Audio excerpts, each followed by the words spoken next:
Você conhece a lenda do chupacabra brasileiro? A história não começa com um alienígena, mas com a desolação absoluta do sertão de Pernambuco, onde a terra racha sob o sol de fogo, e o único som audível é o assovio seco do vento na caatinga. Nesse ambiente implacável, onde a vida luta para persistir, surgiu um predador que não caça por carne, mas por uma essência vital, deixando para trás um rastro de miséria e pânico. Nossa história se passa no pequeno e esquecido povoado da Estrela Fria. Durante uma das piores secas da década, quando até os cactos de Mandacaru pareciam chorar, o protagonista era Zé do Brejo, um criador de cabras magro, mas de fibra, cuja vida dependia de seu pequeno rebanho. Zé era um homem de pouca fé em lendas, mas de muita fé na reza forte de Dona Cissa, a benzedeira da vila. O problema começou quando as cabras, o principal sustento de Zé Menos, começaram a morrer. Não era doença, nem fome, pois os animais desapareciam durante a noite e eram encontrados pela manhã. O primeiro ataque foi na noite de lua nova. Zé encontrou sua melhor cabra leiteira caída no curral.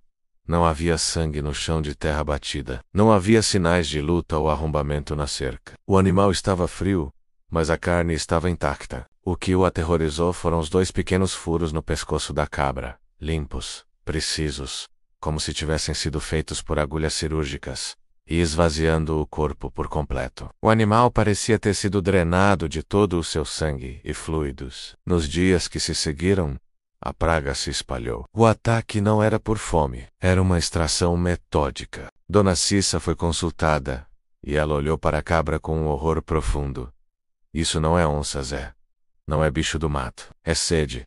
Uma sede que a terra não pode saciar.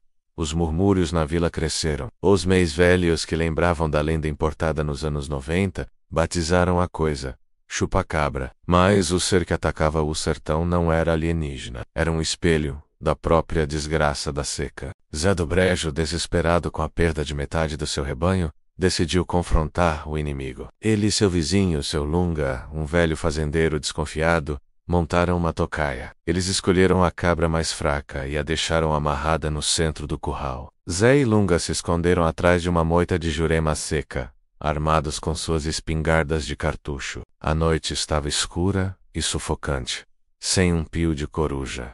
O silêncio que precede o terror. O tempo se arrastou ao som do próprio coração de Zé. Perto da meia-noite, um cheiro terrível invadiu o ar. Não era cheiro de animal, mas um odor químico metálico, misturado com o cheiro de couro queimado. O calor da noite paradoxalmente pareceu cair de repente. Então um movimento não veio do chão, mas de cima. Uma sombra magra e bípede saltou a cerca com uma agilidade antinatural. A criatura não era grande, talvez da altura de um garoto de 10 anos, mas incrivelmente desproporcional.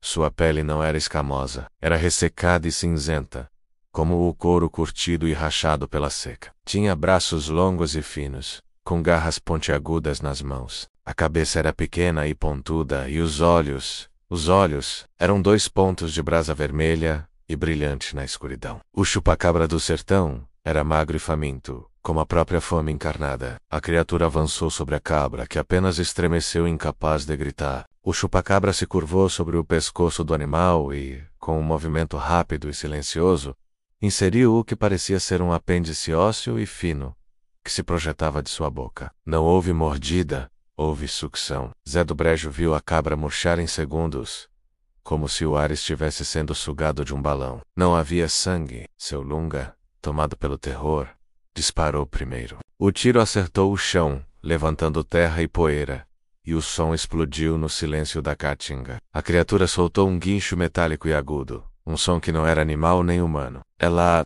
saltou, não correu, saltou com pernas fortes, desaparecendo na escuridão em segundos, deixando para trás apenas o odor químico e o terror. Zé do Brejo e seu Lunga encontraram a cabra morta e esvaziada. Eles seguiram a trilha na manhã seguinte, encontrando a criatura novamente a quilômetros de distância. Não estava se escondendo. Estava se banhando em uma poça de água salobra, lambendo seus braços longos. Eles se aproximaram cautelosamente e viram o segredo sombrio. O chupacabra não era um alienígena, mas sim uma mutação terrível. Zé do Brejo viu os restos de roupas humanas rasgadas e grudadas na pele seca da criatura. Havia uma história antiga de um experimento fracassado de irrigação e manipulação genética de gado, feito por uma empresa estrangeira na região. Décadas atrás, que terminou em desastre e morte. Dona Cissa sempre dizia que a seca era uma maldição. Mas viu que, talvez, fosse uma punição científica. O chupacabra era o resultado de um povo que, privado de água e alimento, transformou-se em algo que precisava extrair a vida de forma desesperada, evoluindo para se alimentar do sangue e dos fluidos dos animais, em um ciclo macabro de sobrevivência. A criatura não era um demônio, mas um fantasma da miséria. Zé do Brejo e seu Lunga não atiraram novamente. Eles entenderam que matar a criatura seria apenas matar a vítima de uma tragédia maior. Eles voltaram para a vila e contaram a verdade para Dona Cissa. A rezadeira não se surpreendeu. Ela sabia que a maldição da terra seca era a mais forte de todas. O ciclo de ataque continuou, embora mais esporádico. O chupacabra brasileiro não busca matar, mas saciar uma sede eterna imposta pela crueldade do clima e da ganância humana. E até hoje no sertão, quando um criador encontra sua cabra mutilada e sem sangue, ele não pensa em extraterrestres. Ele pensa no segredo sombrio de um povo que se transformou em monstro e reza para que a próxima chuva venha logo, antes que a sede do chupacabra o encontre.